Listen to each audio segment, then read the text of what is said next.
সোহাগ দেখো এখন খাওয়া দাওয়ার পর একটুখানি বাইরে যাবে, রোদ বেরিয়েছে, তো বৃষ্টিটা কমে গেছিলো, তো বৃষ্টির জন্য ও বেরোতে পারছিল না। তো চলো আমি ওর ওয়াটার বোতল নিয়ে চলে এসেছি, আর এই ওয়াটার বোতলটা নতুন কিনলো, তো এইটা করে জল দিচ্ছি এখন।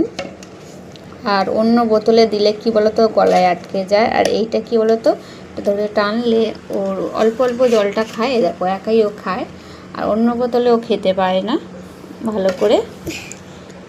তো কেমন লাগলো? হেভি, খুব সুন্দর। তুমি কোথায় যাচ্ছ? এখন ঘুমাবে? আসো, চলে আসো। তো এই বোতলটায় ভালোই হয়, সুবিধা হয়। তো আমি তো আগে জানতাম না, তো দিদি কিনেছিল, তো দিদিরটা ও নিয়ে নিয়েছে, দেখি ও ভালোই জল খায়, তো ওর জন্য একটা ছোট আমি কিনবো, এটাও দিদির। তো চলো।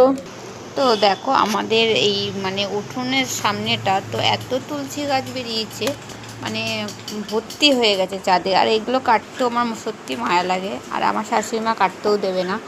তো এইদিকেও আছে অনেক রকমের গাছ, ওইদিকে আছে হচ্ছে উচ্ছে গাছ, তারপর আরও কী সব গাছ আছে আমি অতটা খেয়াল করিনি। তো এইদিকে আম গাছ দেখো একাই সব হয়েছে, আর তুলসী গাছটা বেশি হয়েছে, আর ওইদিকে আছে পেঁপে গাছ, পেঁপে গাছে ভর্তি পেঁপে হয়েছে, এই দেখো ভর্তি পেঁপে হয়েছে। আর পেঁপেগুলো মানে একটাও বীজ নেই, মানে পেঁপের ভেতরটা একটাও বীজ পাওয়া যায় না। তো সবাই বলে একটা পেঁপে দেবে আমি লাগাবো, তো একটাও বীজ পাওয়া যায় না, দানা পাওয়া যায় না। পেঁপেটা এত সুন্দর গোলগাল। এইটা হচ্ছে আমার দিদা দিয়েছিল। আর এইদিকে দেখো এত বৃষ্টি হচ্ছিল, মানে ছেলেটা বাইরেও বেরোতে পারছিল না, এখন বৃষ্টিটা কমেছে, একটু রোদ উঠেছে, তাই একটু বাইরে বেরিয়েছে, তো ঘুম পাড়াবো, খাওয়া দাওয়া হয়ে গেছে। তো চলো। তো আমার গপু সোনা দেখো আজকে লাল রঙের একটা জামা পরেছে, কতটা সুন্দর লাগছে, আর লাল বলো গোলাপি বলো আমার খুব ভালো লাগে এই জামাটা। আর এদিকে দেখো পুজো দেওয়া আমার হয়ে গেছে, ছেলের খাওয়া দাওয়াও হয়ে গেছে। আয় ঘুমাবি আয়।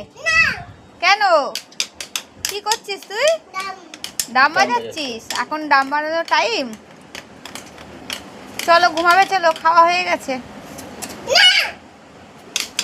ওতে যাবো।